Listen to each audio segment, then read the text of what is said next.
Thank you for attending. It's better in than it is out at the moment. Thank you to it. Well, it is. It's pretty miserable. Thank you to our councillors that are here. We are too short, but they are on their way. One is caught in traffic, and the other one's just arrived. Let's get started with the meeting. We have Mark up in the public gallery as well, so welcome, Mark. Apologies and substitutions. So apologies, I know that we have Councillor Mosdale cannot be here, she's ill, so I've received those apologies. I don't know if there are any others, are there? And Councillor, yeah, okay, thank you, Ed. And Councillor Quirk, that's all noted, thank you. The minutes, it's to confirm true record of the minutes of the meeting held on 11th December. We've all got those, all seen those. Any comments?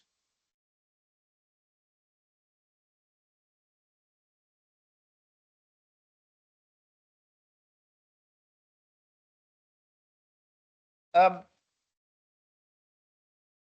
I need those confirmed. So please, show of hands, please, that you accept that. Thank you. That's unanimous. Thank you all. And declarations of interest. Any declarations of interest items that are on our agenda this evening? There are no. Oh, okay, Chris.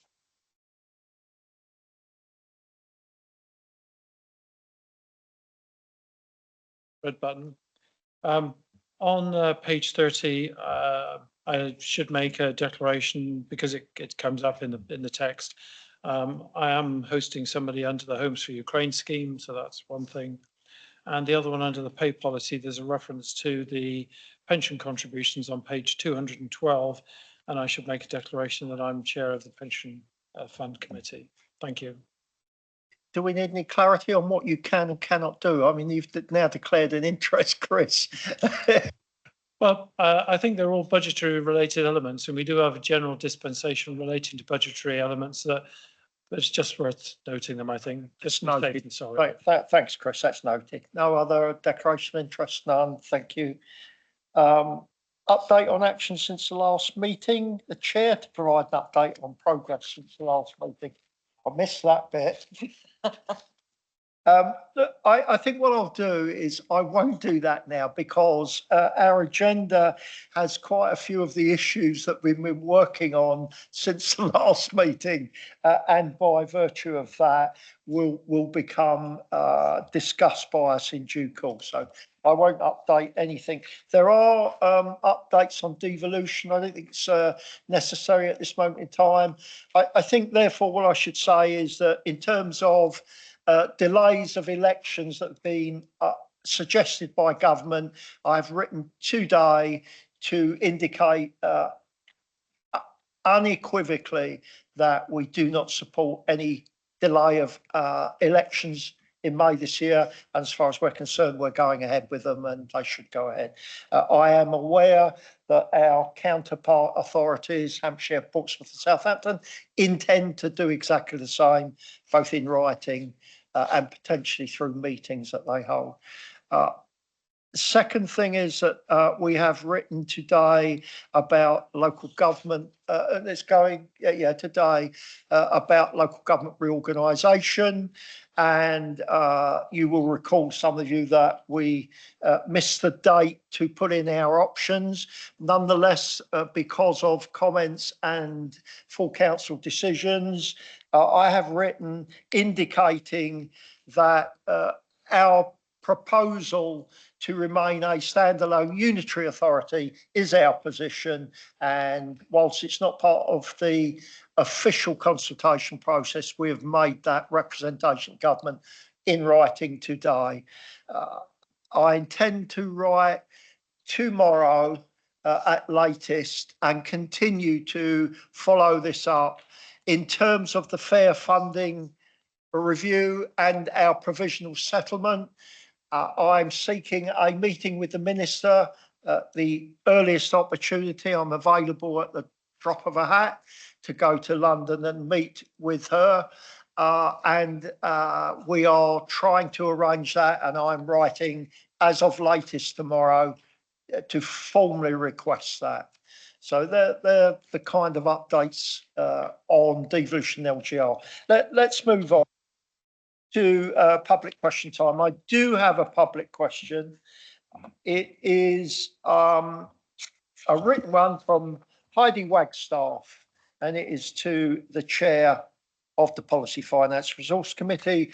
And Heidi asked, has the feasibility study for maintaining the A3055, including the military road options, as approved in the 2025/26 budget, commenced?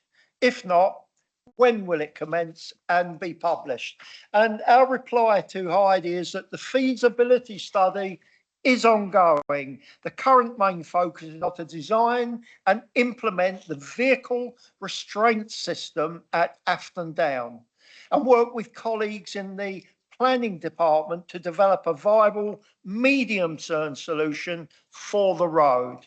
The council continues to engage with the Department for Transport and other government departments to develop a business case to illustrate the strategic importance of the road and the requirement for substantial financial assistance for a secure and long-term future of the route. That's our reply to Heidi.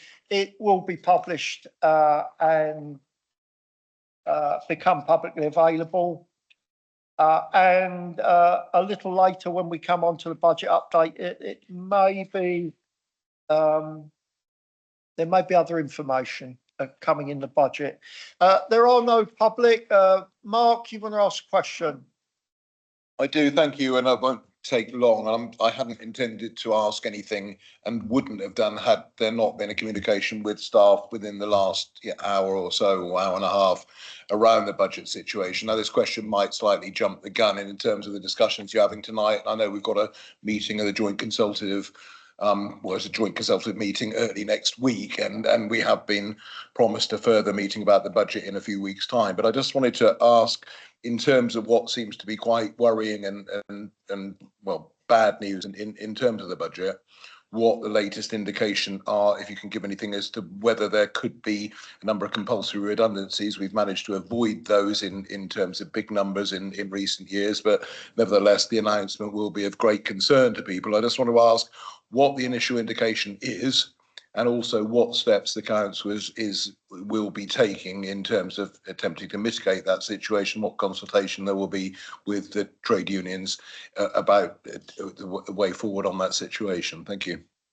Thank you, Mark. Look, what I would say to you is, rather than answer that, I'd be happy to answer that. But in view that Chris is here to give us an update on the very latest on the budget situation, the fact that we only have the provisional settlement and we are awaiting final settlement, the fact that we are making representations at high senior civil servant level, that we are making representations politically through our MP and through myself, direct to the minister, that we are in a stage where it's a moving and developing situation that we are attempting to deal with in view of the funding review and indication of provisional settlement. So I would ask you, Mark, if you would, and we could take this at the JCM next week as well, I'm sure.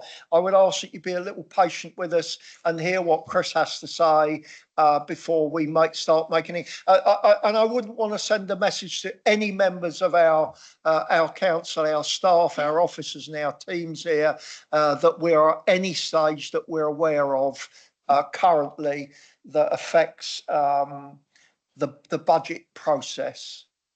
Let's come back. I understand what you've said and the tone in which you've expressed that. Obviously, I and my colleagues will exercise our customary patience on this, but I would ask for an assurance that there be the fullest possible consultation with trade unions on all relevant issues as we go forward. Mark, you have that 100% confirmation that we will be talking to you if and when that's necessary along those lines. Thank you very much. Thanks. you, Mark. There being no further public questions, we'll move on to members' questions. Are there any members' questions? Welcome, Ian. Thank you. We know you fought your way through the rain. Thanks the lake.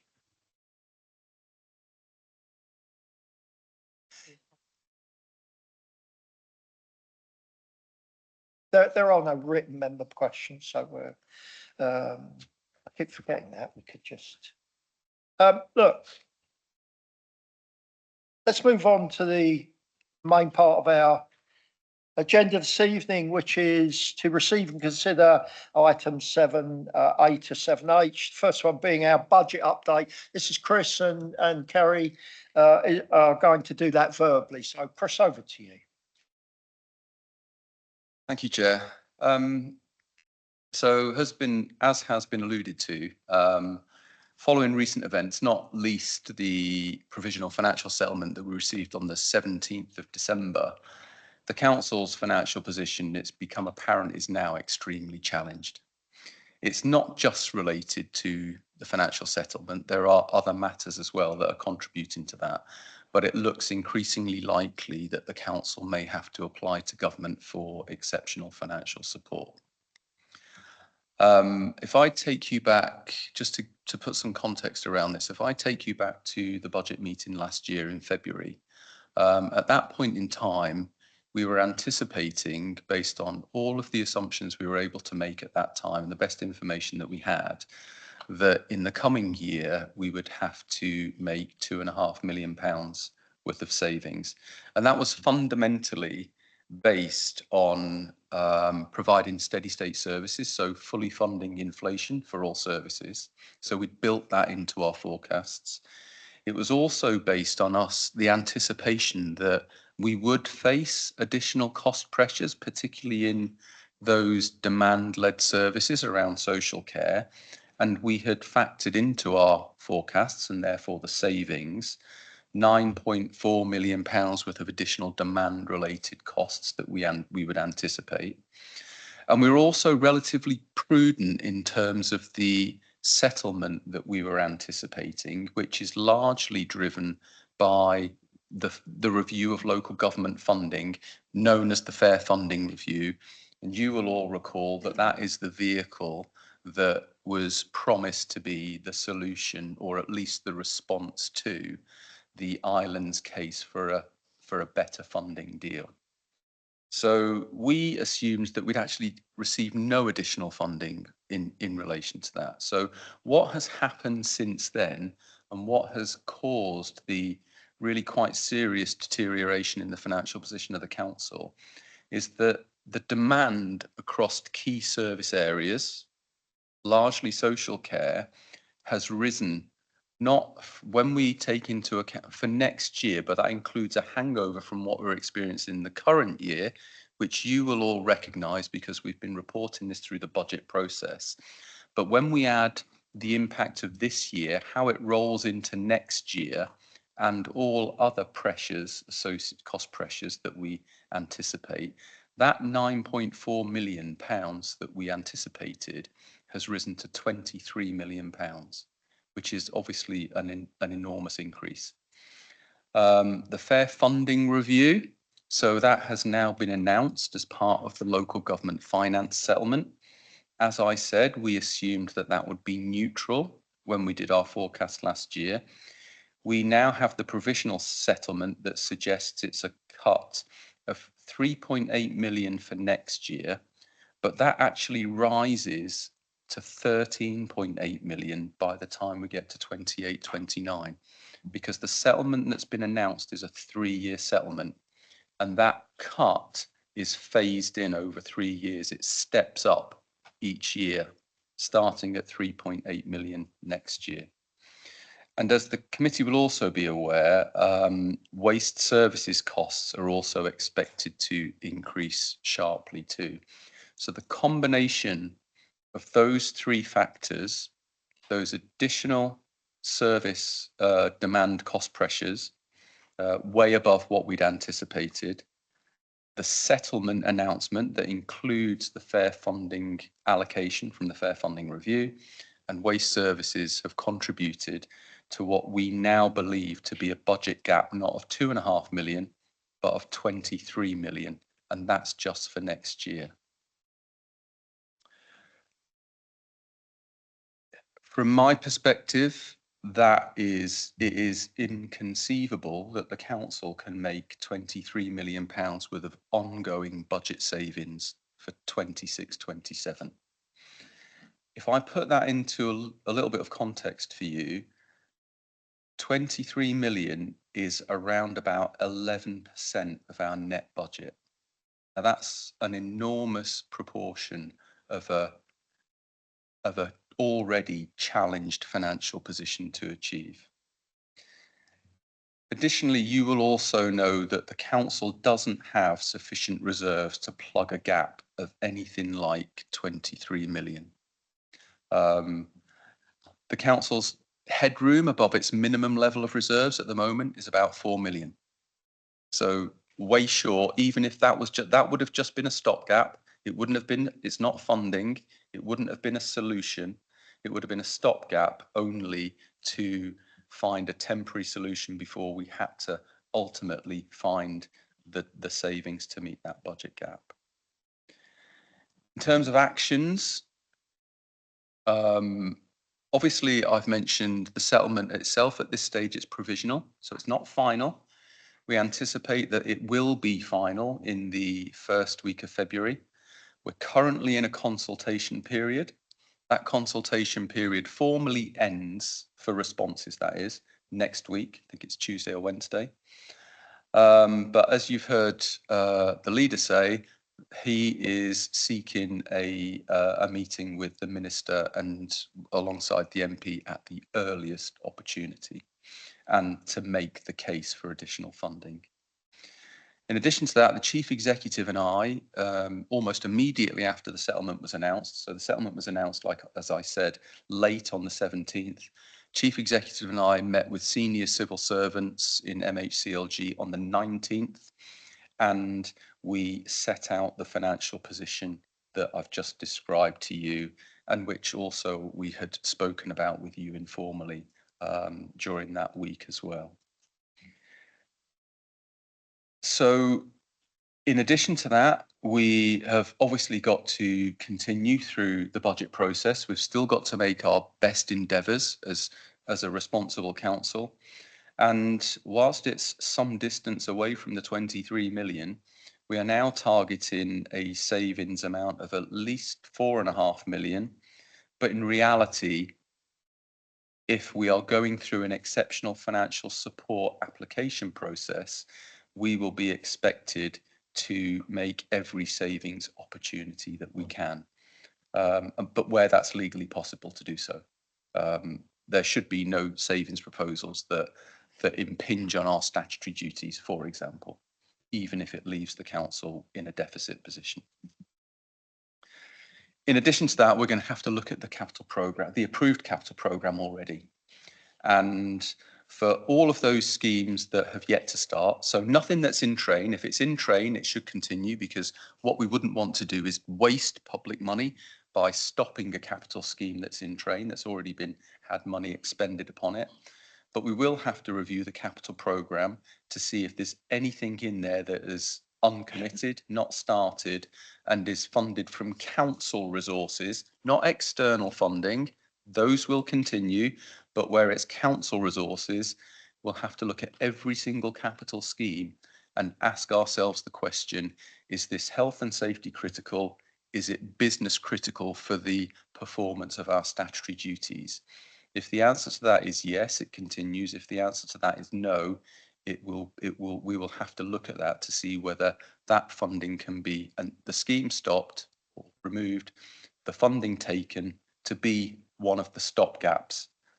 Like I said, that isn't a permanent solution. It's just a temporary stopgap to get through the next financial year.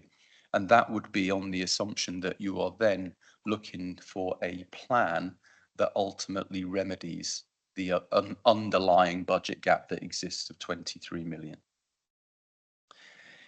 In addition, we will have to look at every single reserve that the council has. That's part and parcel of the expectation when you go through a process with government around applying for exceptional financial support. I'll give you some quotes in a second about exceptional financial support from the government guidance, just to set some of the expectation really.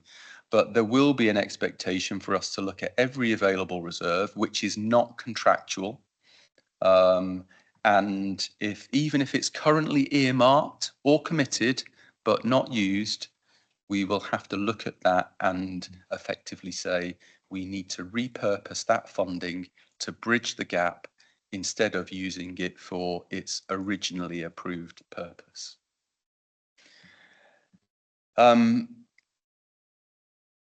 If the council does that, and this is the really difficult part, I think, of being in this financial position and going through a process with government around exceptional financial support, that will severely compromise the council's financial resilience.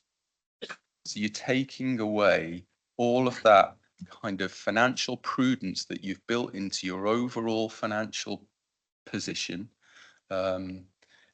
in order to be able to deal with potential financial shocks or uncertainties that ultimately arise, and leave the council in a position where it may well have balanced the budget. It won't have balanced it on a structural basis because there'll be lots of one-off funding in there for to buy time, but it will potentially mean that as you go forward into next financial year, if we get further financial shocks from whatever direction, whether it be additional demand cost pressures or some other financial shock, it will leave us with little capacity to respond. But that's the only framework government have got. Exceptional financial support is the only framework they've got, and they expect all of you to exhaust all of these avenues before you even make the application. So just to reiterate, exceptional financial support, it's not funding. It's, in our case, it would be a loan, sometimes referred to as capitalisation. So if you hear me talk about capitalisation, it's the same thing. It's basically a loan from government that they expect to be repaid over a 20-year period. In fact, when you get into the application itself, it also says, and how are you going to be able to afford to repay the loan? And you've got to demonstrate that as part of your application for exceptional financial support. So let's be clear, it is not funding. It is not additional money that government gives you to meet the budget gap. It's a loan that you have to repay. It simply allows you more time. And I said earlier on that I'll just give you some quotes from the government guidance just to set the tone really, because this is the tone of what exceptional financial support is. So in the guidance, it says, councils should take all reasonable steps locally to manage financial pressures and deliver for their residents, and only seek support in exceptional circumstances. Capitalisation, i.e. exceptional financial support, is a temporary measure to support budget setting for a limited time. Ministers may decide to attach requirements to a council's in-principle agreement. So if it's accepted, it may come with conditionality. In-principle support via exceptional financial support is provided on an exceptional basis, and where relevant may include a condition that a council is subject to an external assurance review. This review may include A, a review of the council's finances and financial governance, B, a review of the council's wider governance arrangements, C, a set of constructive recommendations for the council to implement to improve its financial stability and/or governance, and D, an assessment of the council's progress against recommendations made by any previous external reviews. It goes on to say, we would not usually accept EFS decisions ahead of the final settlement. So we won't know whether, if we make an application for exceptional financial support, We won't know whether that has been successful before the finance settlement itself, which, as I said, we're likely to hear in the first week of February. It does go on to say in previous years, decisions on exceptional financial support have followed shortly after. So you'd expect to know maybe the end of the first week in February, moving into the second week of February. And it then goes on to say, and this has obviously been the subject of some email correspondence recently, councils requesting exceptional financial support should consider their planned budget setting timetables in the context of this wider time frame for exceptional financial support, which I think is interpreted to be that put your budget timetable in a position so that it coincides with you knowing whether or not you've been successful in receiving exceptional financial support. We won't know that probably until the second week of February. That obviously leaves a big uncertainty in the overall potential uncertainty if we are compelled to seek exceptional financial support, a big uncertainty in the whole budget process and the budget proposition that you will have to consider before it goes on to full council. I'll leave it there, but I hope that at least gives you an indication of where we are, the actions that we are taking, obviously, as a membership from yourselves and also from officers as well, and what we're doing in the background to try and ready ourselves for any potential eventuality that may arise. Thanks, Chris. Thanks. It's an appropriate moment to explain that some of those explanations about timetables will lead this committee to having to have an extraordinary meeting in February. We're looking at dates, but around the 17th, that kind of date. We'll firm up on dates, but we will have to have that meeting to be able to recommend to full, hopefully recommend to full council a budget for them to make that decision. I'm assuming from dates that we don't have to change the date of February full council, but I don't know. We don't know. No, Chair, we don't know that yet. We may have to keep a watching brief in terms of what comes out in terms of the first week, second week in February. It's just indicative of the moving parts of this. Chris, you have a question? Yeah, first of all, I'd like to thank Chris Ward, and I'm sure the team behind him, of the work they've been doing on this and the diligent way they've been approaching this. I understand in this financial year, some 30 local authorities were provided with exceptional financial support, plus one on the housing, which I think was Lambeth, and one mayoral authority, which from memory was South Yorkshire. So quite a number were appraised of the situation and applied and were successful in their applications.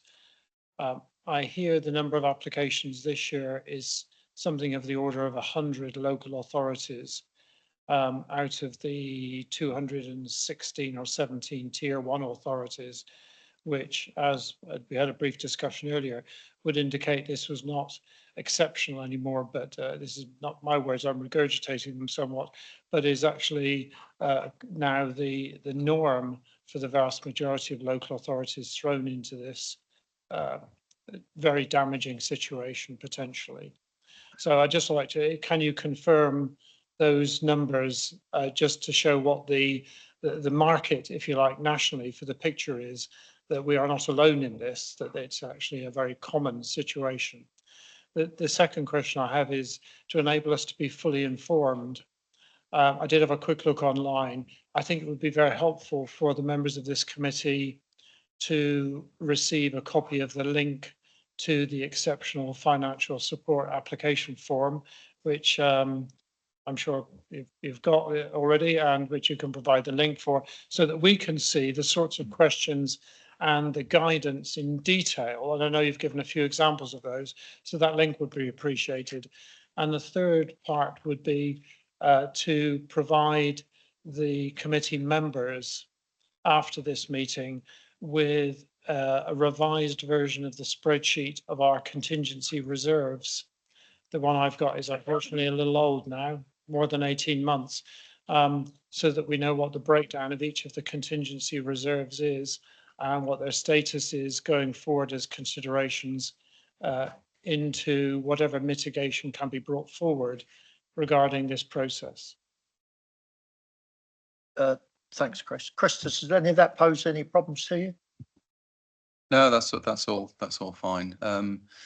Just in response to the question about the circa 100 local authority, I think it's common knowledge that there's certainly that number that have raised concerns. What I can't tell you, of course, is how many of those will convert into applications, and they will also have to go through the considerations in the, as you've mentioned, in the exceptional financial support application, which if you have already looked at it, it does make you look at those things about what levels of reserves have you got, what assets do you hold, what assets could you sell to bridge the gap, have you looked at your capital program. You know, it goes through a number of those considerations that I mentioned earlier on in my update. So whether those councils that have expressed concern at that stage had gone through all of those particular avenues before suggesting that they might need exceptional financial support, I don't know. But that was certainly the initial indication from councils. In terms of the other areas, happy to provide the link and happy to update the information that you've had previously. We did provide something in one of the informal committee sessions on all of the list of the council's reserves. I think that's probably only now a couple of months old. So it's with you, but we can resend it. Thanks, Chris. I think that'd be quite helpful.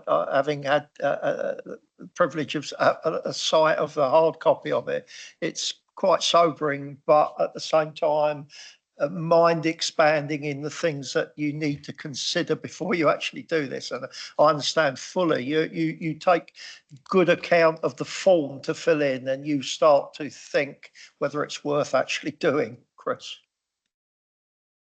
Yeah, the other thing, the thing that I haven't really mentioned about exceptional financial support is it usually comes in two forms. So when you see the application form, there's two potential avenues for what's described as financial support. The first, or the one that I haven't mentioned, is the potential for increasing council tax.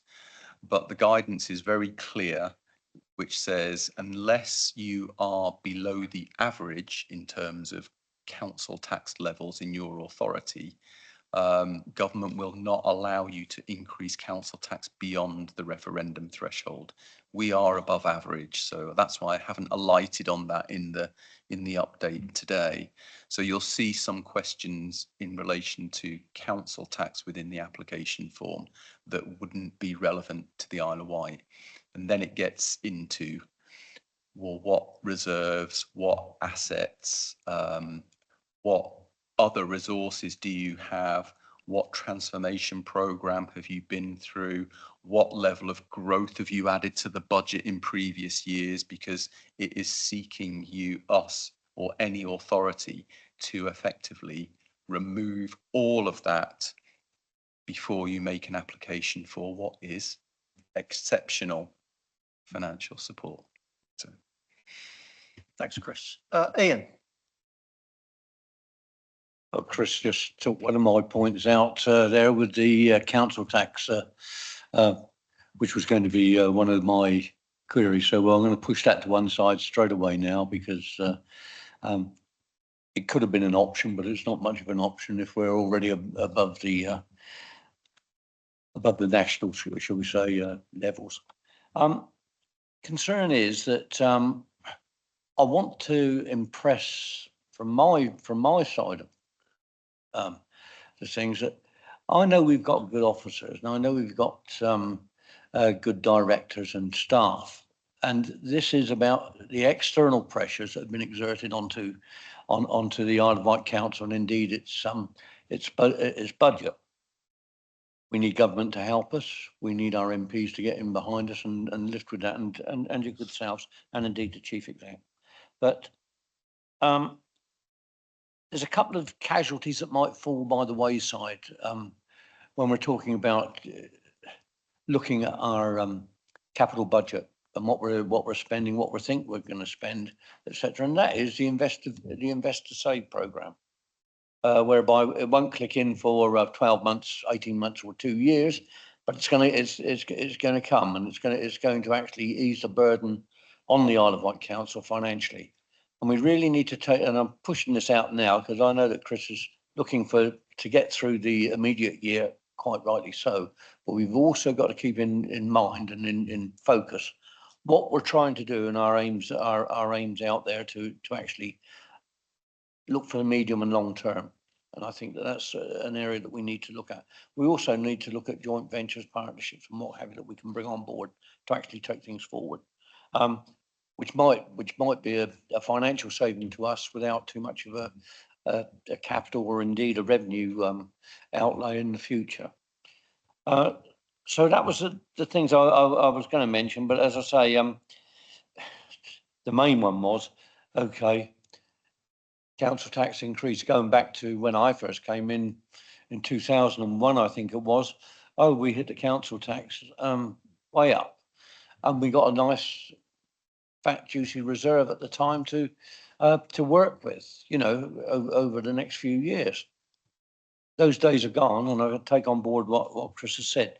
I just want to mention one thing, Chair, and it is that I'm not satisfied that we're going to meet in February at an EGM. I want informal meetings involving members and senior staff and areas of service, because if we're going to look to make decisions and what have you, we need to understand not just the amounts of funding on the end of it. We need to look at the impact. We need to look on the impact to the Isle of Wight Council, but also onto our residents and those in need.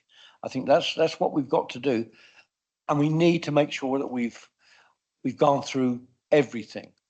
And I think that one meeting in February isn't going to cut it. I think what we need to do is have a couple of informal meetings at least, so that we can sit down and talk with the people that know what they've got in their budgets, know what they've got in their reserves, and what have, before we even start to try and utilise or take away certain elements from them, because it's challenging. It's challenging out there at the moment, but actually to turn around and say, okay, you're going to lose some of your budget, or what have you. And you know, we heard the trade unions earlier.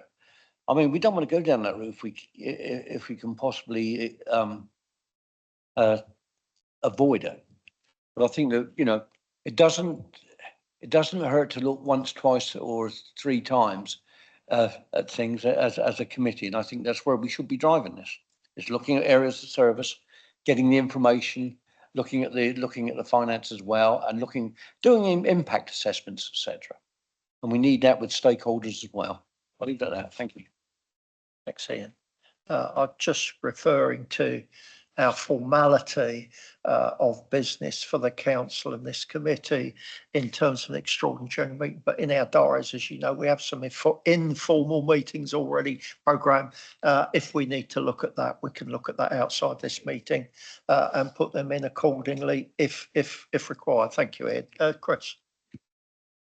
Yeah, if I can just respond to one of those points, Councillor Stevens, you mentioned Investor Save. So it is a feature actually of the exceptional financial support process that is something that they would welcome. So anything where we had a plan where we, for example, needed to borrow in order to relieve the council of a future cost pressure, that is entirely acceptable. So if we've already got that baked into our current financial plans, that would not be at risk.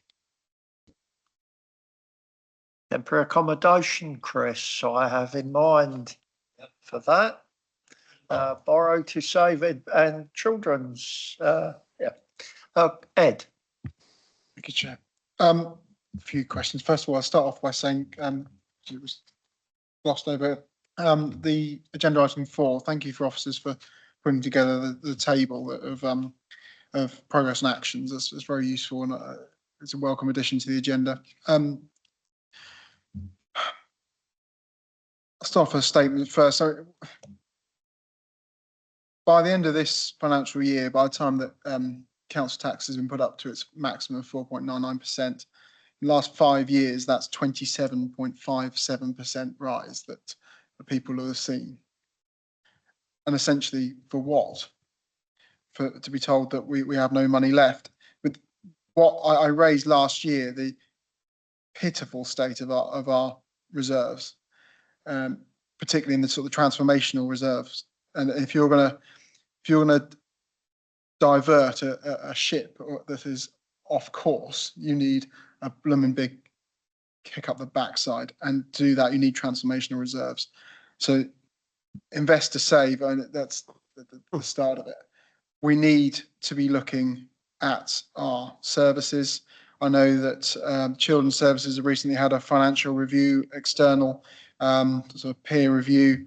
I'm unsure as whether something's happened in adult social care, but certainly that needs to happen.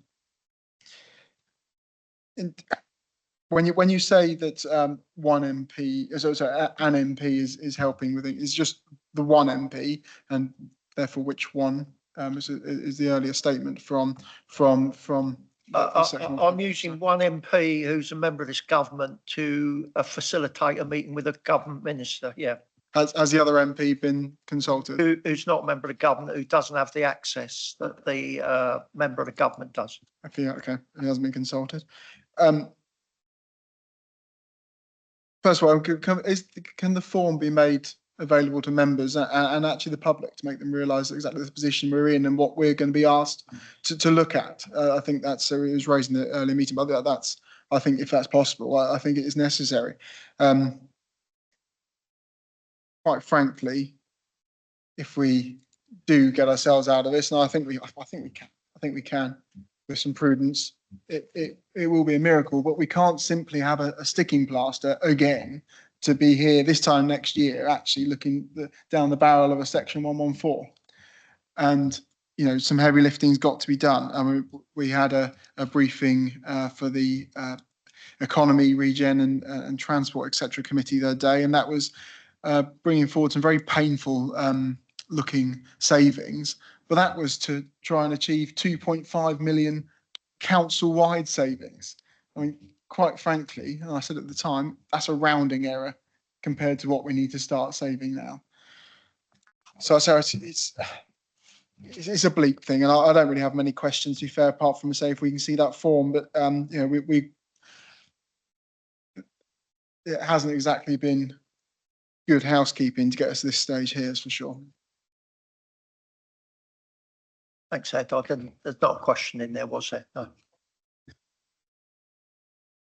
Andrew first, and I'll come to Ian and then Chris.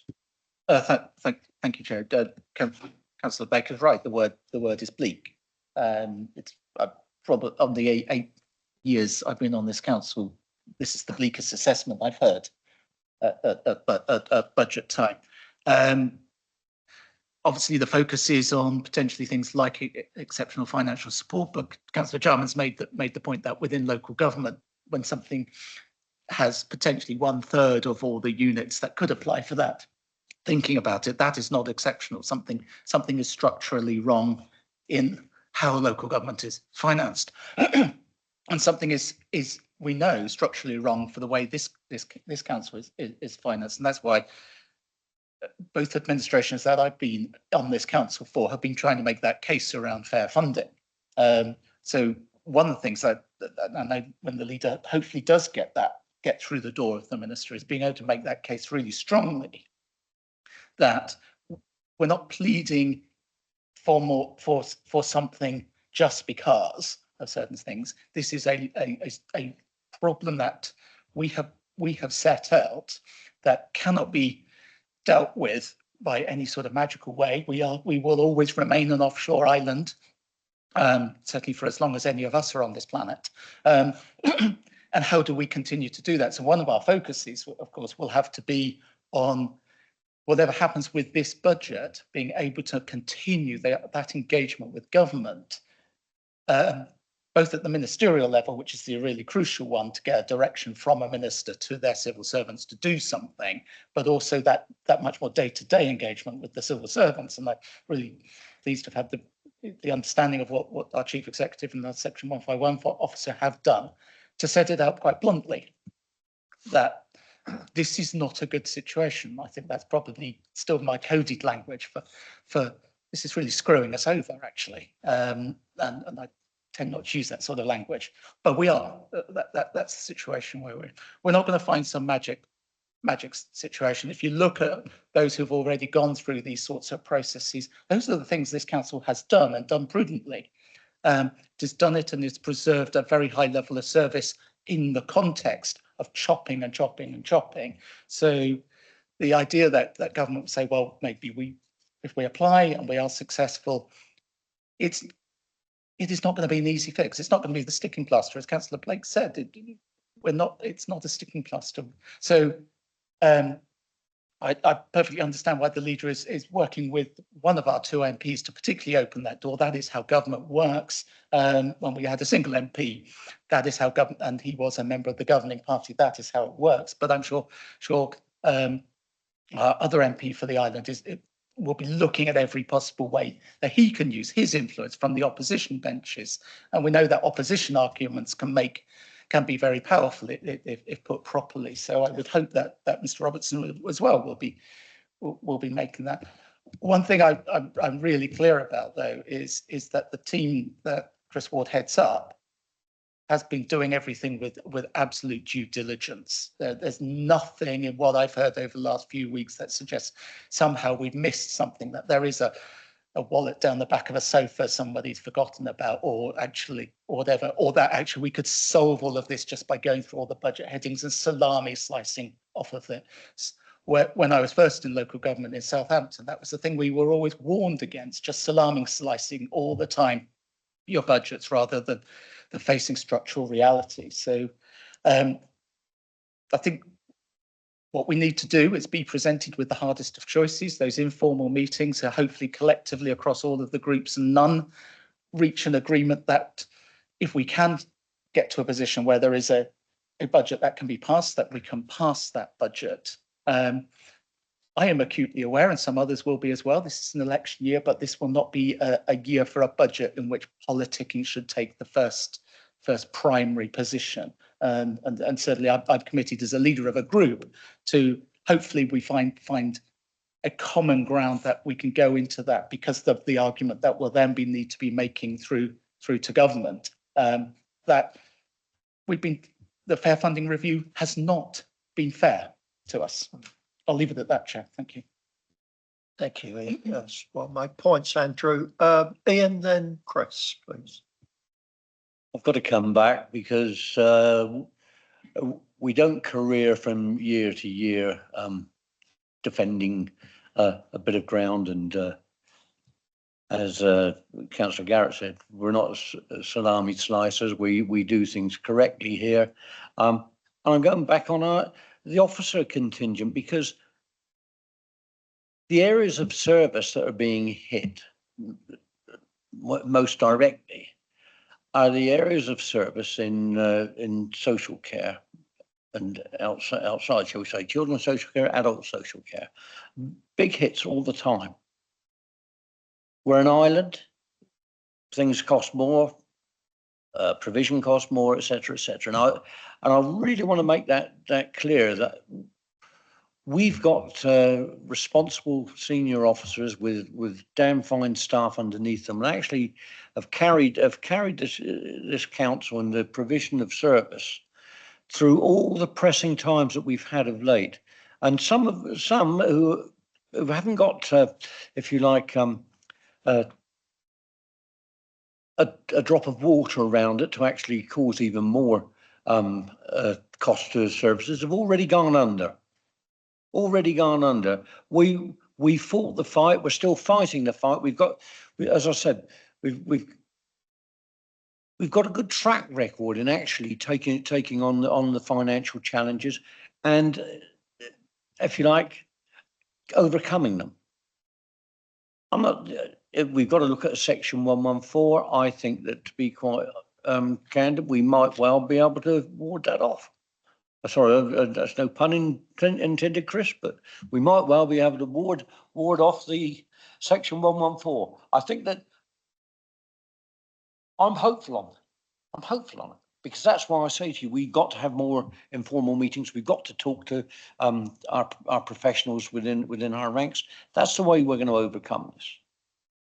And if we don't, if we don't absolutely apply ourselves, then unfortunately, yeah, we'll be putting in an application, or which will be the last thing I ever want to do as a councillor.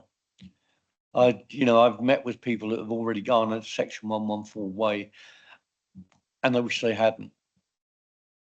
They wish they hadn't. And I think that that's what we've got to do, is to fight the fight, to keep the Isle of Wight Council in control of its finances, in control of its services, because that's what we're elected for. That's what we're elected for, above and beyond anything else. And in trying times, I'll tell you what, every 39 councillor in this chamber isn't going to argue the toss over this. I dare say that when the budget comes through, and we'll get a budget and we push it through, and we work on it, there won't be anyone that's going to be carping and saying, I didn't get the information, I didn't get that, and what have you. We're going to be shoulder to shoulder and push this through. I'll leave it at that. But I don't think that we should actually turn around and say year on year we're fighting the fight. If we had a fair funding review, there was a fair funding review, Chairman, we'd be up there with the best. And unfortunately, we're in this challenging situation every year. But if we had a fair funding review, the review that actually gives us the funding that we need as an island authority, providing all the social care that we need to provide, and all the education, we'd be up there. We'd be up there, and we'd actually be working through. We got the expertise. We just need fair funding. Thank you. Thank you, Ian. Chris. Thank you, Chair. It's long been said in this council that we've been in a spiral of managing decline for many years. I've heard that from yourself, Chair, as well, and I think many of us have echoed that. It seems as if in this particular case, we have very limited runway ahead of us.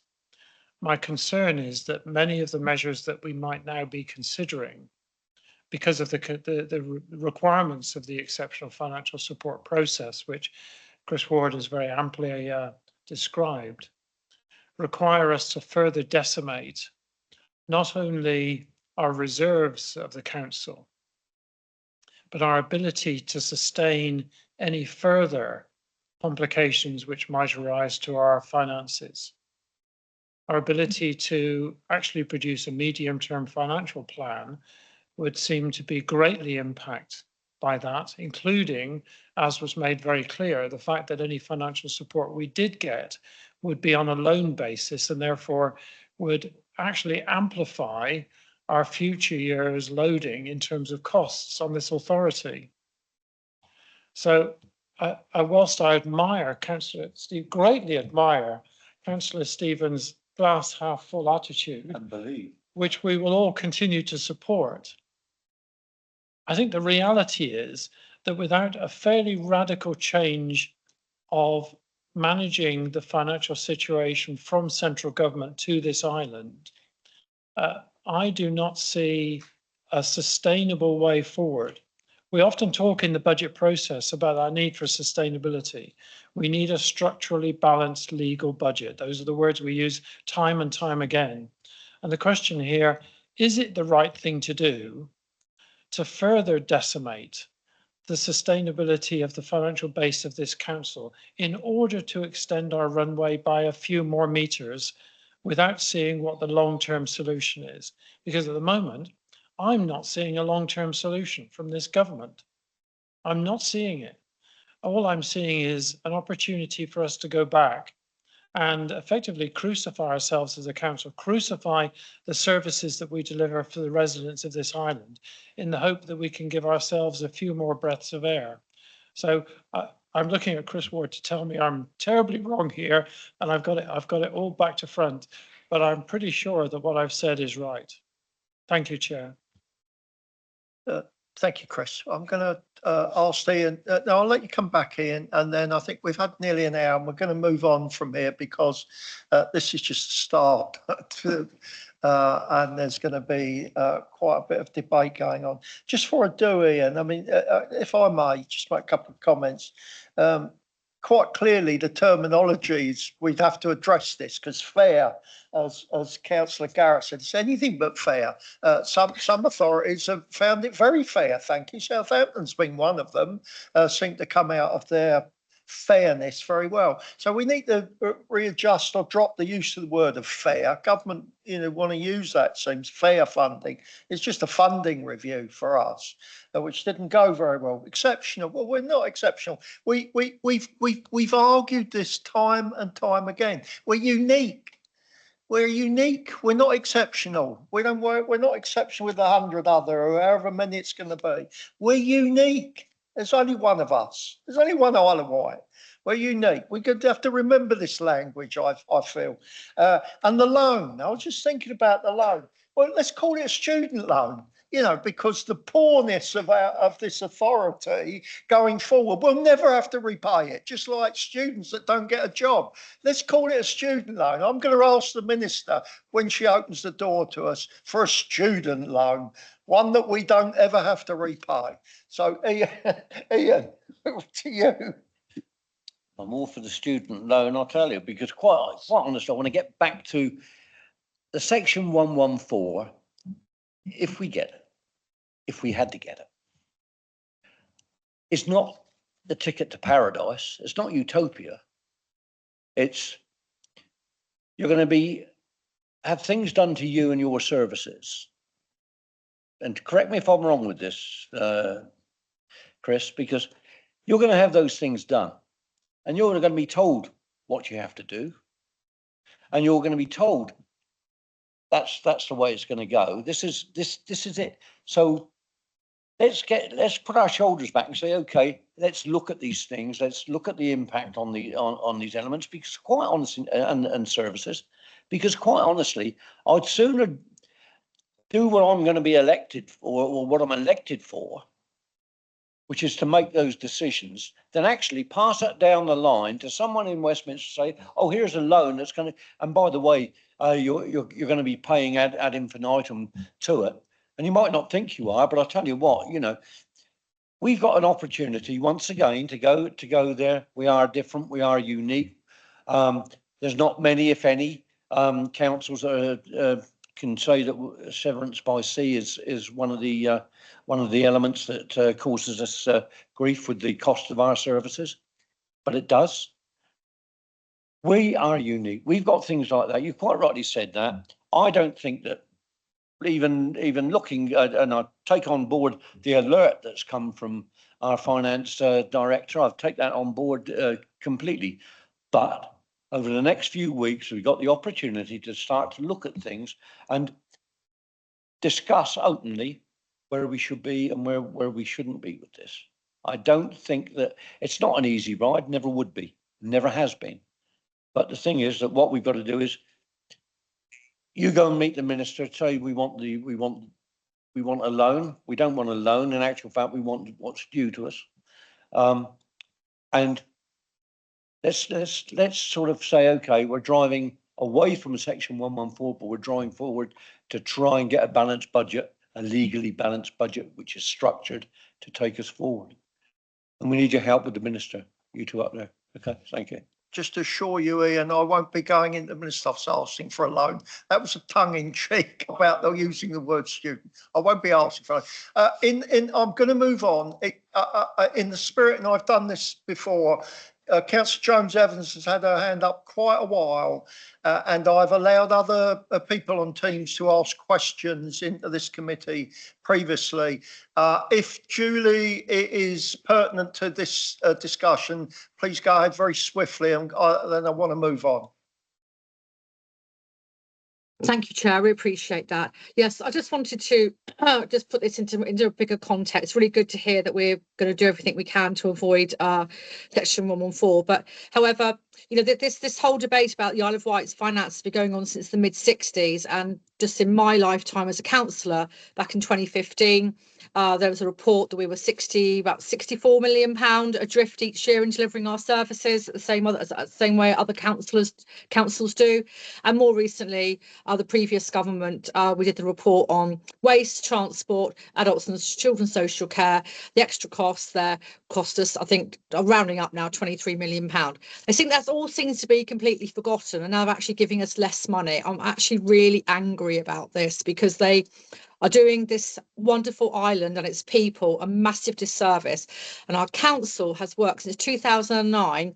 We've always had to cut ever since that year, and everything's down to the bone. We're now into the bone and into the marrow, and it's just not acceptable. So Phil, you've got my complete support in whatever you say to government, and you just let them know that this is not an acceptable way to treat our island, who has done so much. Thank you. Thank you, Julie. I'm just gonna finally myself say, there was narrative from government about this settlement, provisional that it is, that our core spending power increase. Chris helpfully explained that to us in a table. And the reality is, for anyone that's watching, listening in this room or outside, that the actual funding from government has reduced. And you can't put it any other way. It has reduced.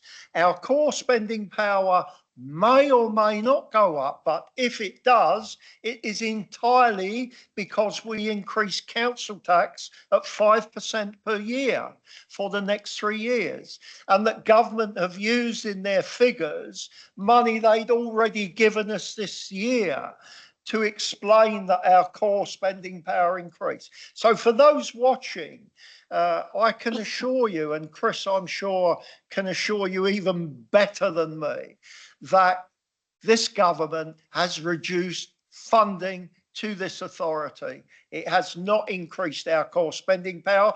If our core spending power increases, it's because we choose to raise it, council tax. So I'll just make that point very clear. I'm going to move on. Thank you all for that debate. It was interesting questions and interesting comments. I'm going to just ask for the budget consultation outcome. As pages 9 to 28, it's us for noting. Is there any comments you want to make, Gary or Chris? Gary?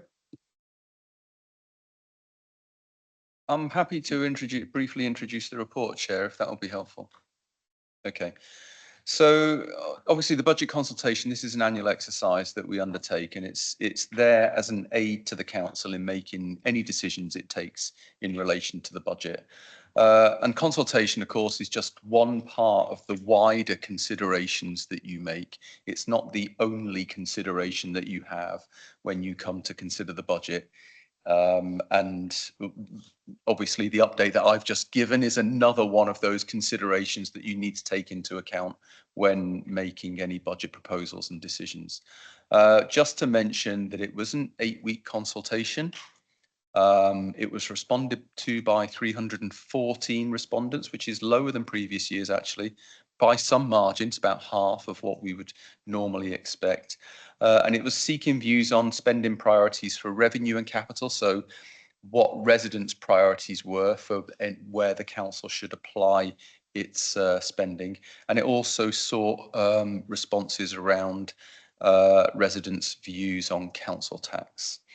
So on the whole, just in terms of summary, in terms of both revenue and capital, actually, the general preference from residents was that the council should prioritise older people and vulnerable adults, followed by maintaining roads, parks and open spaces, followed by education, early years and children with SEND, special educational needs and disabilities.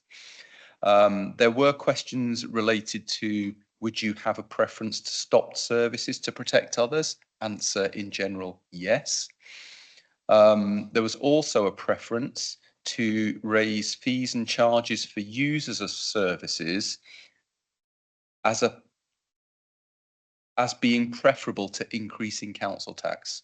So given the binary choice of increasing fees and charges or increasing council tax, answer was general preference, increase fees and charges to those users of those services. And I think the only other thing to mention really was that there was, and this relates to the next item on the agenda too, which is there's a preference to maintain the local council tax support scheme at its existing levels. And I think it was about 65%, I think, of the respondents suggested that we should maintain the current local council tax support scheme as it is today. Thanks, Chris. Any comments? Ed? Chair, I think the low number of respondents to this consultation sort of says quite a lot. I think that, quite frankly, people out there have given up trying to argue back. Every year, I'm sure they say the same things, but doesn't get taken into account. A question I have is, we spoke earlier about the exceptional finance agreement. Would the government be able to come in and say that they will alter that, the funding for exceptional circumstances funding?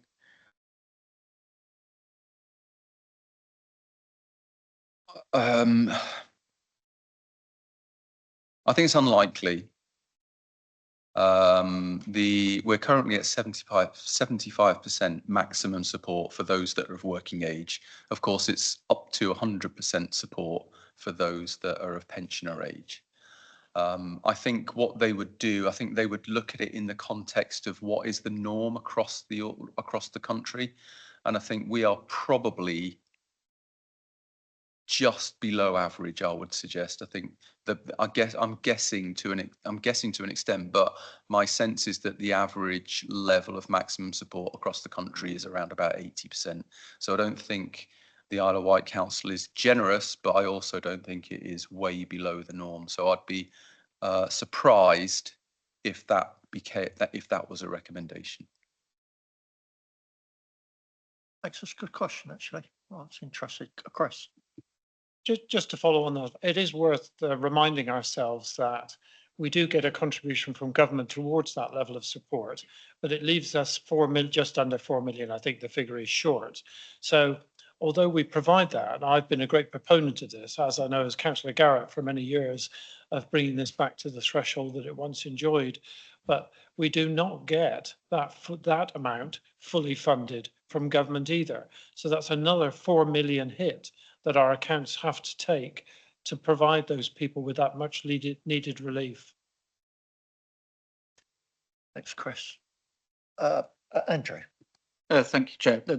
On the consultation itself, you'd expect me to be critical of any consultation which is self-selecting, in the sense, not to be negatively critical, but critical in the sense that we need to understand that the self-selecting surveys are completed by people who are very unlikely to be representative of the people on the island. They are people who have decided to engage, although Councillor Blake quite rightly points out they disengaged this time, and that's symptomatic probably of a disengagement and disillusionment with just what's happening in society at the moment. The thing I would take is can we improve the way in which we get the qualitative information from people, the way in which people feel the balance of priorities should be, might mean a few more kind of free text ways of asking people questions so that we can get a sense of, and we do get a bit of that from what Mr. Ward was saying, of would rather increase fees versus something else and that sort of thing. That's the sort of data that can be really useful from a self-selecting side of things. It is disappointing that the videos that myself and the leader didn't produce an immense spike. It might be the cause. Yes, I don't know. But certainly for next year, we should be looking at other mechanisms that allow people to get more influence. I think Councillor Blake was saying that he felt that maybe respondents just didn't feel that it was something that was influential in our thinking. It is influential. In some ways, if we could afford it, we would do a structured representative sample based opinion survey, a market survey along Market Research Society guidelines for that, because it would give us a better insight in many ways.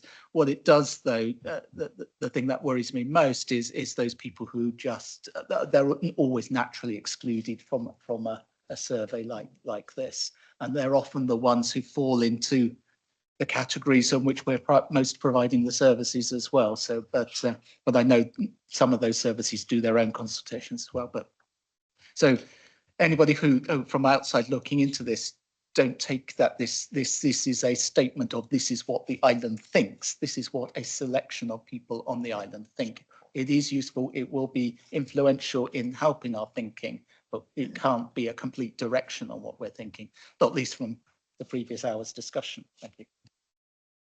Good point, Sandra. We're happy to note this report and we'll move on. We're happy. You're all happy? Oh, a further question. Okay, Ed, go on. Very quick point, Chair. I think one of the responses at the end just says that do not raise council tax, cut internal waste. I think it would be prudent to point out that this council does not have internal waste, that there is not cuts to be made in waste. What there may be is processes that need refining, but there is not internal waste to be cut, just for the certain members of the public out there who think that is. That's a good point, Ed. Thanks for making that clear. We're happy to note that. I see no objections. That's noted. Thank you. And we'll move on to local council tax support scheme. Is this, do you want to present that? Thanks, Chris. Glad you turned up tonight.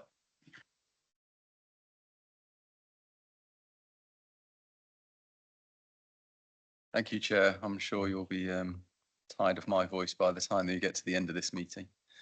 So anyway, just by way of introduction to the local council tax support scheme, obviously this is it's a report that you've had before, because obviously we came to you prior to the consultation to seek permission to go out to consult, and to consult on what basis. So the recommendation in the report is to retain the existing scheme. So that is to retain the existing scheme with maximum support for working age claimants at 75% maximum support. And obviously, as I've mentioned in response to a previous question, that pensioner claimants are still entitled to up to 100% support. Regrettably, because of the context that I've mentioned earlier about the council's overall financial position and exceptional financial support, it's unaffordable for the council to consider any improvement or increase to the level of maximum support for local council tax, for the local council tax support scheme. Important to note, though, I think that the scheme still maintains an exceptional hardship fund, and that's to provide additional support to those in genuine hardship. We do estimate the extent to which we think that would be utilised, and in the current financial year, it hasn't been utilised to its fullest extent, so we think it's set at a reasonable level. And just by way of context, probably worth understanding, and I'll pick up on actually Councillor Jarman's point that he mentioned in the previous session around the cost of the scheme, but the scheme itself actually provides support of £11.5 million. So it's effectively £11.5 million worth of discount to council tax for those that are the most financially challenged. And as has been alluded to, prior to April 13, this was a fully funded scheme. It was a scheme that was fully funded by government, and effectively whatever the cost was, we reclaimed that from government via subsidy. The regime changed, the funding was passed over to local government, as was obviously the responsibility for the cost. From that period onward, we went through a process of funding reductions for a number of years, and our current estimates now are that there is a gap between cost of the scheme and funding received of about £3.6 million, so close to the 4 million that Councillor Jarman referred to earlier on. And this consultation was responded to by 163 residents and just over half, 55%, being LCTS claimants themselves. Paragraph 53 of the report summarises the response to the consultation, which ultimately, in the same way that the wider budget consultation did, it supports continuation of the existing scheme with no substantial change. I think I'll leave it there, Chair, but obviously happy to answer any questions or defer to our expert colleagues in the room. Chris, what I'm going to do is read the recommendation first. That's the Policy, Finance and Resources Committee recommends to full council that the proposed scheme as detailed at Appendix 2 and Exceptional Hardship Fund policy as detailed at Appendix 3 be adopted for the financial year 2026-27. I'd look for a second. Thank you, Chris. That's seconded. Any comments or questions for Chris? No. Andrew. And I think it was one I privately raised last year with Mr. Ward. It's around the sort of the cliff edge effects of things. So there are positions where a person would, by earning £1 more, finds themselves, it appears to me, £7 worse off potentially because of the way in which they're weekly. Is that the case? Is there potential for cliff edge? That we're finding that people could find themselves in the perverse situation that they've earned a bit more, but actually lose out a little bit more as well. Can I ask our experts to comment on? I mean, I can only give you a general response. I mean, it is an income banded scheme, so there are bands, but there are also inbuilt protections as well. But I'm probably not as expert as others in the room to be able to answer that question. Yeah, so I can answer. The answer is yes, there are what you would call a cliff edge, I guess, for income. What happens is with most local council tax support claims for working age, they're mostly now on universal credit. So we receive universal credit notifications from the Department of Work and Pensions every month. They tell us whether that person's income has fluctuated. So they might have earned more earnings one month, but then the following month, if their earnings return back to normal because they did overtime the month prior, we will reassess that for them. So then they will fall back into the higher band of support again. So we do, and we also encourage the claimants themselves to tell us of any changes as well. So we try to negate that as much as possible where we can. If I could come back on that's really helpful, and particularly the mention about universal credit, which I think has a taper on it. And I am aware that some councils, West Berkshire, Lambeth and others, I think operate local council tax support schemes that use a taper rather than banding to do that. So it might be, and this is not the time to be thinking about that, but at some point to be thinking about introducing this kind of taper so that there isn't this perverse side of things that you do earn more and you actually lose out. That ultimately, it's a cliche to say, but work must pay, and people shouldn't find themselves having to game a system. But I did some looking at. I've always looked at this very, very closely, as Councillor Jarman alluded to earlier, as he has done.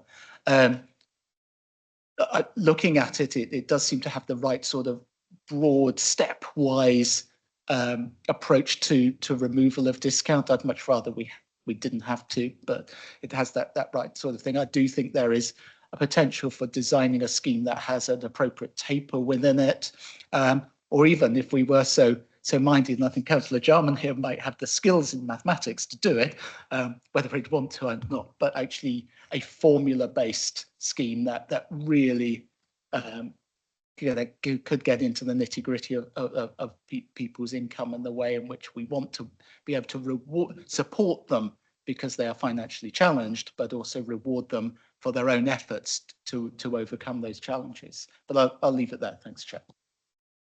Chris. There are, of course, within the scheme a number of discounted elements which are already included. I'm looking to the second row here. Thank you. And within the discounted elements, one of the anomalies that I've looked at recently is that as people get moved onto the universal credit scheme, which is basically lumping together a number of payments, it's not always quite so easy to identify the discrete components of that payment and what we may see as a totality of payment rather than the breakdown that we previously would have got, which will have enabled us to discount part of that receipts against our formula. So one of the questions I have is, when we next look at this, can we please identify what is the mechanism we can use to understand the discrete components of universal credit, if indeed we have access to that data, we may not, so that we can look quite closely at which items are counted and not counted towards those income thresholds.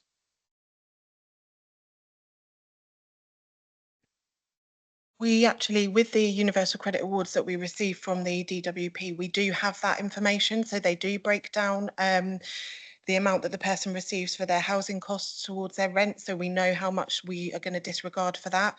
We also know whether they get disability elements within their Universal Credit Award as well.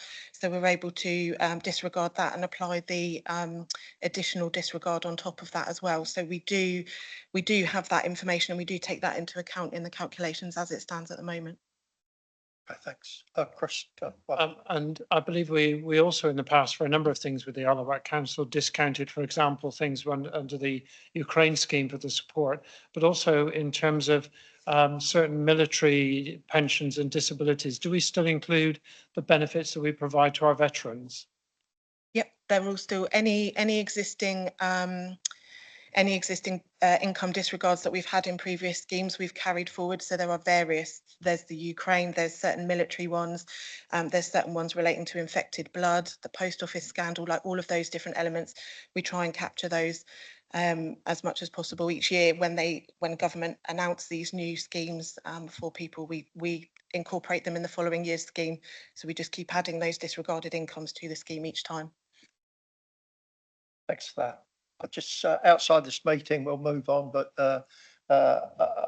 Andrew's, Councillor Garrett's suggestion we look at a tape thing, but we have no idea. But informally, we could look at what's involved in that, not how to do it, but what's involved to see whether it's something we might like to consider. Thank you for that. It's been proposed and seconded. Those in favour of proposing this, please show to the full council. That's unanimous. Thank you. We'll move on to the pay policy 26, page 211. Away you go, Judy. Good evening, everybody. So the pay policy is something that we have to, under section 38(1) of the Localism Act 2011, we have to publish it by the 31st of March each year. And this is the council's annual pay policy. I'm asking you as a committee, and this I think would be the first time that we've done this with the new committee system, to I'm recommending that you recommend full council to approve it for 2026. And that pay policy, which is for Green Book staff, obviously it excludes teachers, they have different terms and conditions, but that the pay policy as drafted would be accepted and then would be from the 1st of April 2026 to the 31st of March 2027. As I've confirmed at paragraph 3 of the information, the council has a locally agreed pay framework which was developed in line with a collective agreement.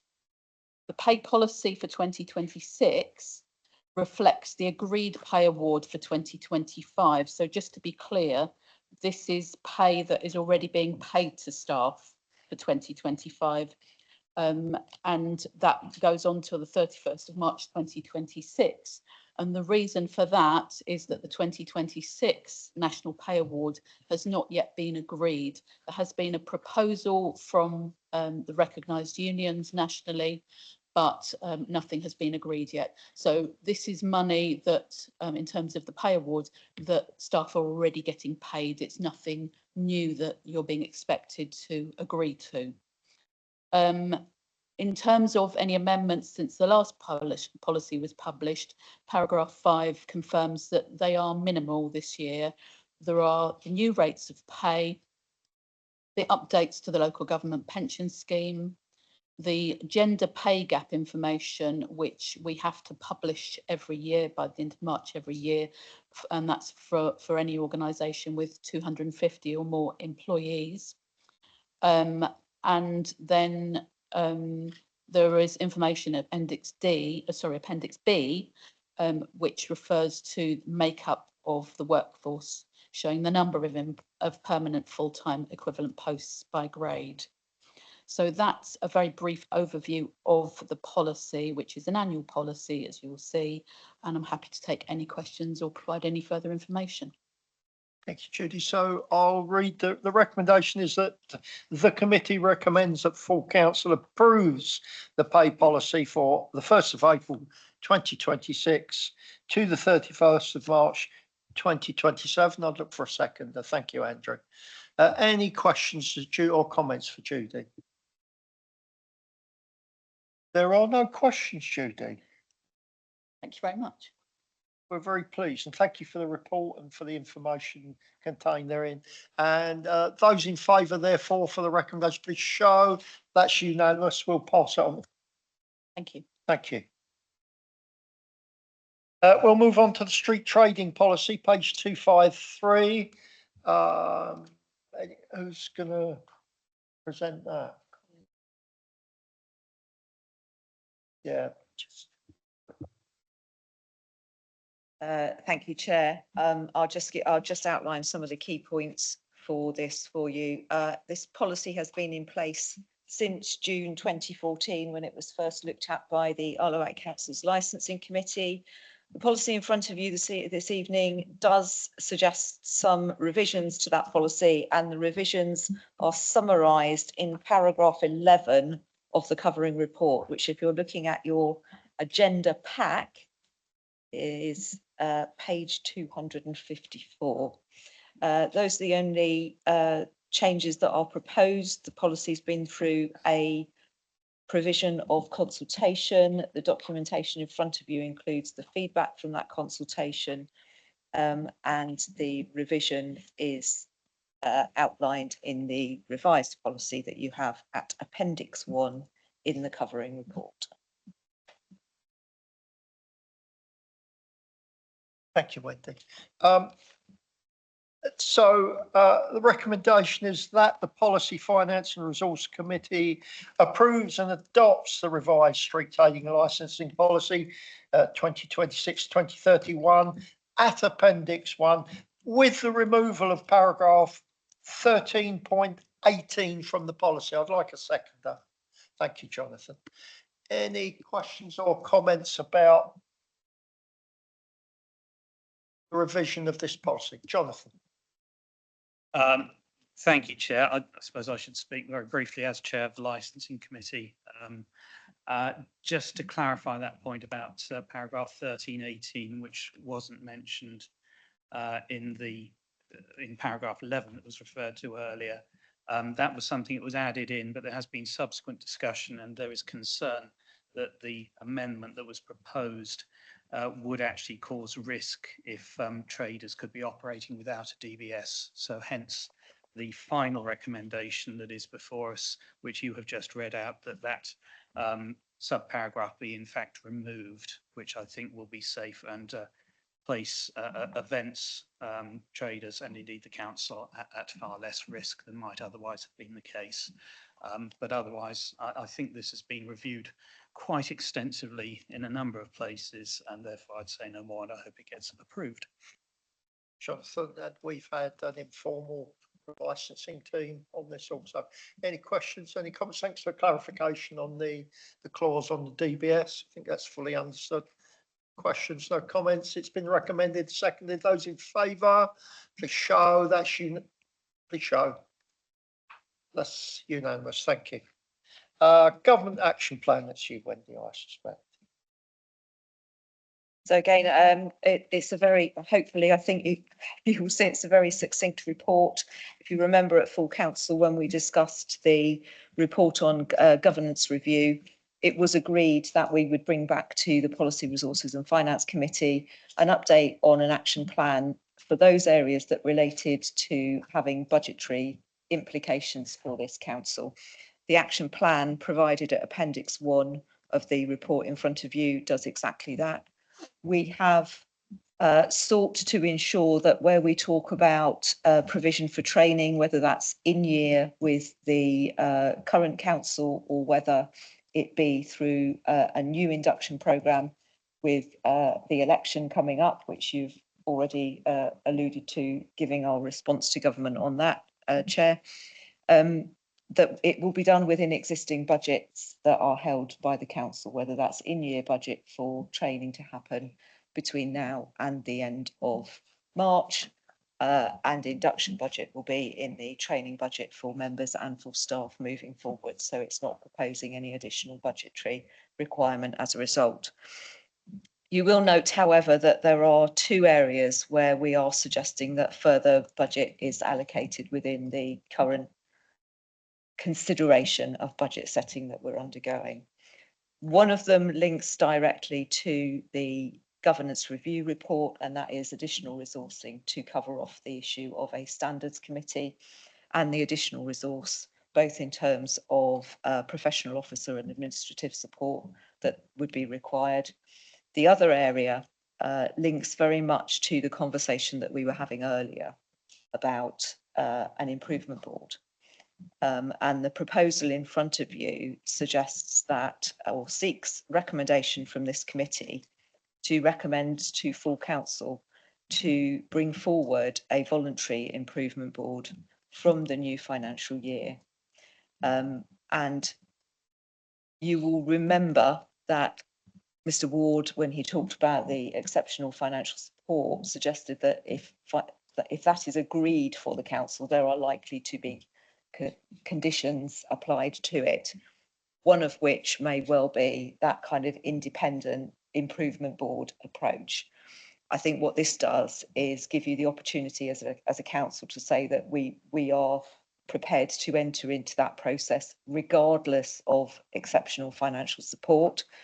My advice to you, both as a committee and also when we go to full council, should you agree the recommendations in front of you, is that a voluntary improvement board would be a suitable way forward to provide independent professional support to the council to do the sorts of reviews that we have been alluding to in the budget discussion this evening.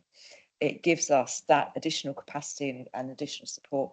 It does come at a cost, but I think we have to accept that to improve governance of this authority, to improve the financial situation of this authority, we will need to provide some sort of resourcing for that to happen in the next financial year.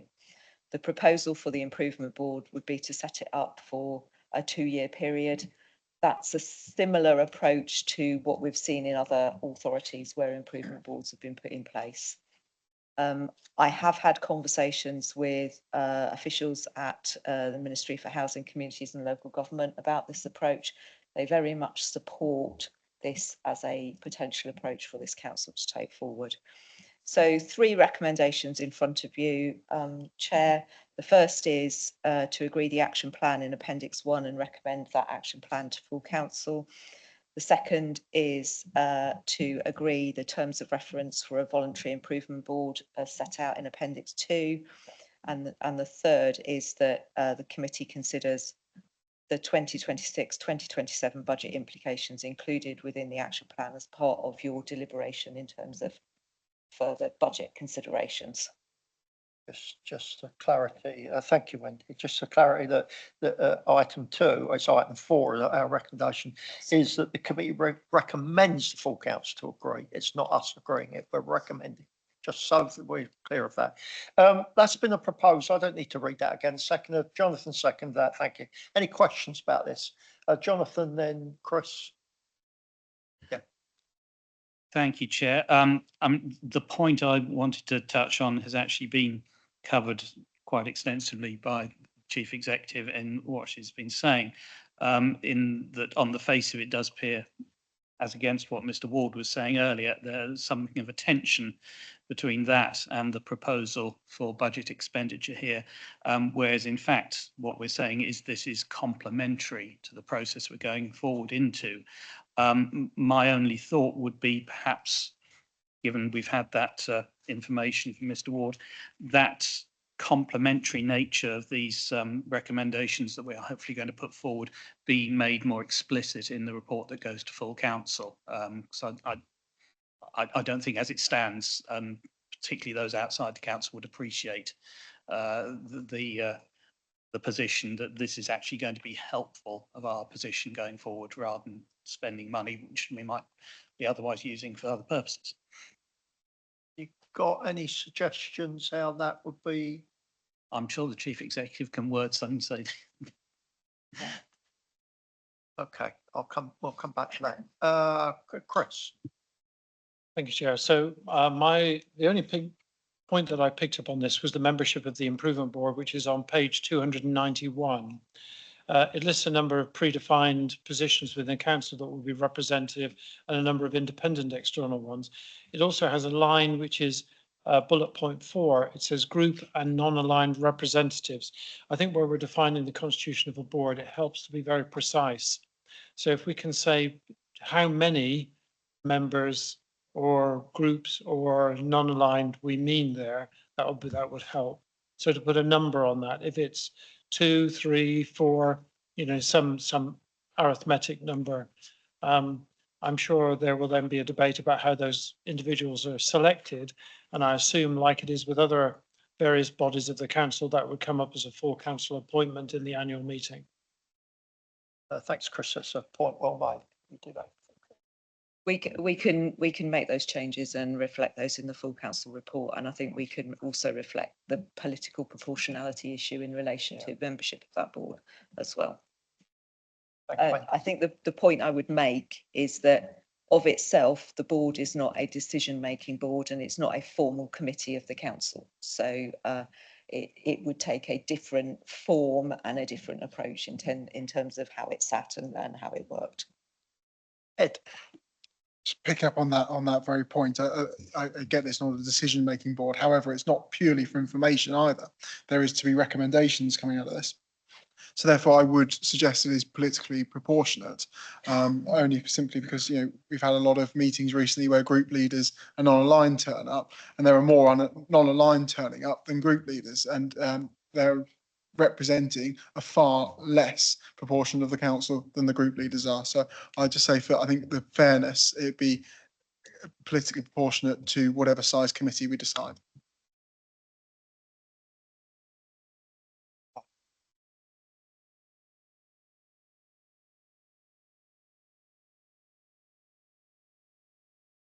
I think the point is that you would outline in your terms of reference that if you have the leader and the deputy leader and other councillor representatives, you would make that a politically proportionate representation with a maximum number of seats, I would suggest, in terms of what comes forward to full council. Any further questions on this? Comments? Thank you. It's been proposed, the recommendation's been seconded. Those in favour of recommending this full council, please show. That's unanimous. Thank you.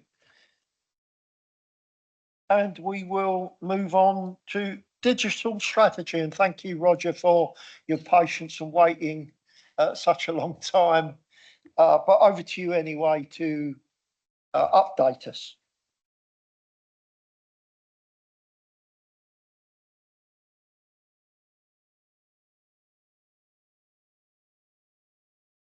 Apologies to those at home who couldn't hear me.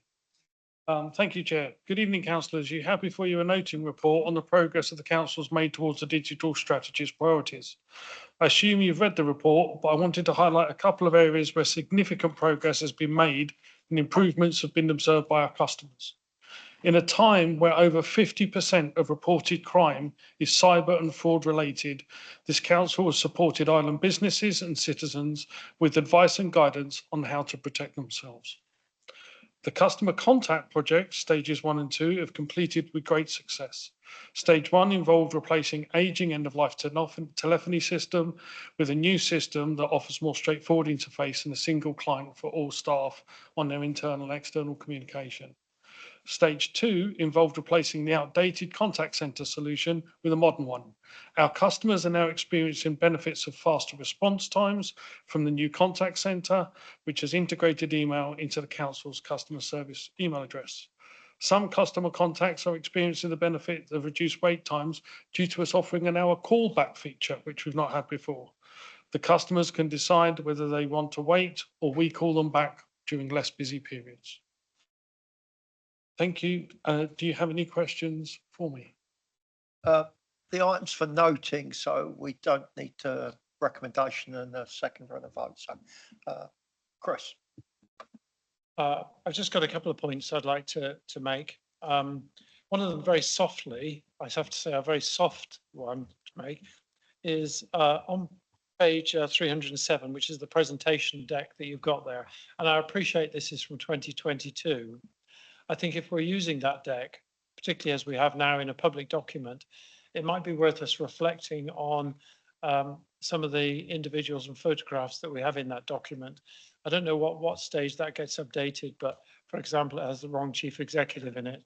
Apart from everything else, I'm looking at Wendy here, who's probably noting that. But if there's a way to a continual process of keeping at least those facts up to date, that would help, particularly if we're going to use it, in a public release document. So that's a soft bit of feedback there. The other one relates to the Digital Strategy Programme Board, and I noted we had a bit of in the informal discussion earlier. We noted that there are no members appointed to that board. I do think it's very important that that we as members, in whatever way it's done, whether as part of this committee or as part of the wider council, have member representation on that board to actually be able to feed back to others and colleagues and to be able to input to that process. So my suggestion there would be that we add to the programme board 2 members to be determined by full council, again as part of the annual appointments which we do, and I see it's being noted already, so that we have 2 member positions allocated to that. Clearly the board will be discussing a number of decisions and policy related issues to how elements get applied, and I do think it's important again that members are always represented where policy decisions may be taken or affected. So that's a suggestion, Chair. I suppose in terms of the recommendations, given we're not making a decision on this, that those can be taken forward if they're agreed by this committee. I'm not too sure how they get enacted within it or how the programme board decision is finally taken at this stage. Thank you. I'll come to you, Ed. Sorry, Wendy, yeah, over to you. No, I was just simply going to say that as a function, the board itself is an operational management of digital projects.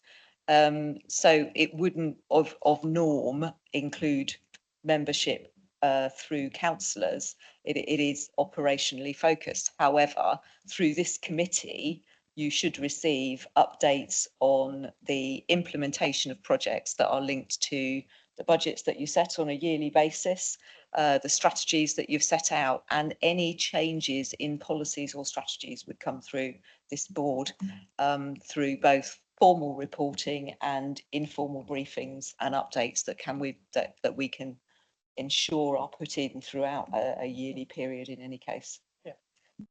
Just to add to that, I mean, we're here to note this report, not to debate the Ed. Thank you, Chair. I think one of the actual glaring errors in this omissions now is the fact that it makes absolutely no reference to artificial intelligence and AI, and that's obviously something that in 22 maybe not have existed, but is very much a thing now. And I'm very much aware that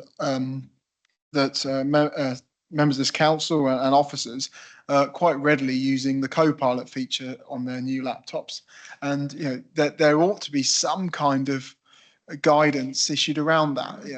It's a fantastic tool that would really make some huge headway into the workload of this council, I'm sure. But there is some risks associated with it that staff need to be aware of, officers need to be aware of, and councillors need to be aware of too. So I'm wondering if the 5 years seems in times gone past probably adequate in terms of a time period to refreshing things like this. But moving forward, should we keep this as a much more of a living document to respond to the ever dynamic technical world that we live in? So basically, can we be a bit more flexible in how that we're doing our digital strategy? Roger will comment, and I think Andrew wants to make a comment. Thank you, councillor. If I can direct you to the sentence or the paragraph 18 under future of digital strategy, it does mention new develops in AI tools and efficiencies that they can deliver. The plan is for one of my workloads agreed for this year is to start the consultation, which will include councillors. It did in the creation of this strategy. And there is an AI strategy in final draft that's gone through officers, and it will come out to councillors within the next 4 weeks is the plan. There is 2 boards that we have as an organisation, as a governance board. This is the digital strategy. The council also has a cyber security strategy, and AI is under the governance of that. There is an AI policy that is in situ that provides advice and guidance, and the digital learning and change team within the council also provide training to staff and councillors, if you'd like it, on how to utilise the existing approved AI tools. There is significant benefits from AI tools. There's also significant risks from using them. That's why it's under the cyber security strategy programme board. Thank you for that clarity. And of course, it's plugged in. I mean, in Laura's department, it's already being used alongside. So, Andrew wants. Did you want to say, Andrew? Unless Councillor Blake wanted to. No. Oh, it was actually following the same thing, because the leader knows, the chief executive knows how much I now rely on ChatGPT to basically run my life. It told me how to roast the duck on Christmas Day, for example, and do a pureed parsnips, but that's why you had chicken. I had chicken, absolutely. But no, and I did note on page 28 of the existing strategy, there is reference to AI technology, but it's a single reference. And I think Councillor Bake is basically highlighting that there's been an explosion of development in this area. I've subscribed to ChatGPT. Every month I notice its improvements in what it can do for us. And I think the thing I would stress, and I've said this to the chief executive, yes, it's all very well about knowing how to use the technologies, but actually things with AIs, particularly, is the setting of the context of the way in which you want to use it, so that you can establish that I am a local government officer working on this type of report with these kind of constraints, kind of almost the boilerplate that you would put in at the start, so that it actually does the work that you want it to do. So I'll be interested to hear the kind of comments you might make on the training on that softer aspect of using AI, not just the hard way of can I log in and stuff like that. Oh, thank you, councillor. Yeah, the digital learning and change team I referenced earlier, that training in prompt generation, that is one of the aspects that they do. And we are working collectively within ICT and organisational intelligence and the learning and development team on how we can create and support staff in using agents, which are the repetitive aspects of those tasks. And it's interesting you highlight that there was just one bullet point. So when Councillor Stevens took this strategy to Cabinet for approval, when we were in a Cabinet system, ChatGPT didn't exist. And it's on the back of that and the explosion of AI tools. I cannot go a week without me getting 2 or 3 emails of a new AI tool. Are we interested in it? And it's filtering out what will be beneficial. And one of the recent changes in terminology that I've seen in the industry is it's not proof of concept now that we historically saw, it's proof of value. So when you're actually establishing, do I want to use this tool? Is it of value to my organisation? Where's the efficiency going to come from? Thanks, Roger. I was astonished by the amounts of AI tools that are there to create how to ask an AI tool what you want to do. It's sort of fascinating. There's a whole business around how you ask it. Ed, and then we'll move on. It's alluded to some training around AI. I'm just make a suggestion on that. Obviously, there will be varying levels of entry to that, and it might be prudent maybe to make some basic instructional videos, maybe for the less able to get off the ground before we start having prompt generation and things like that. Maybe starting off with some councillors as what AI is might be helpful, just knowing their previous history and intelligence around the area. Thank you, Councillor. We will, of course, take that into account, and the Chief Exec is already leading us on preparing for the post-election training schemes and support of the new councillors, and the handover of devices, tools that we can provide you is all coming into that planning right now. Brave new world, Ed. They can get one for finding fish, I hear.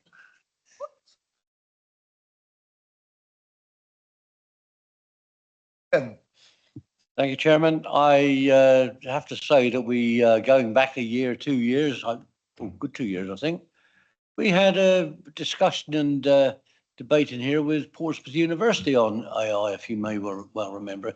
So this is not completely new to Roger and his team. And I think, quite honestly, you've done very well to sit and take a little bit of a instruction from us. I think that what we need to do is actually look at the communication or the lack of communication that goes out between your team and indeed us members. And I think that if we know what you're doing and if we know what's going on, might very well be better versed in giving you the support that you require, or actually raising a challenge or two. And I think that that's where we need to be. But I really think that we're going down that way. And also, by the way, page 309 looks a very good page to me on this. I don't know whether you're going to take it out or blur something over, remove a title or two, but I'll leave that to you. But I think that's a glowing example of absolutely saying that members were involved. Thank you. I have to remind you, Ian, that there's a picture of you in the corridor up here that has been hanging there for however many years, and seems more permanent than this policy, which is changing by the minute because of the developments. Any further comments? Roger, we thank you for the work you've done on this, leading us through this. They're quite exciting times, even though difficult for some people to understand, but younger people coming through, just using this as a tool without even thinking. And you're helping us as an organisation to keep abreast of all that, and we appreciate that. So thank you for your policy. We need to note that. Anyone, you're all happy with noting that? Yeah, you're all happy. That's noted. Thank you, Roger. And we'll move on to another item for noting just before we get to it, which is the committee member development update. That's our training that we've all done. And do you just want to note it, members, or do you want to, what would you like to do? We're noting it, aren't we? That's noted. We will move on to our committee work plan, which is to receive and consider the committee's upcoming programme of works. Is that something you want to speak about? Yeah.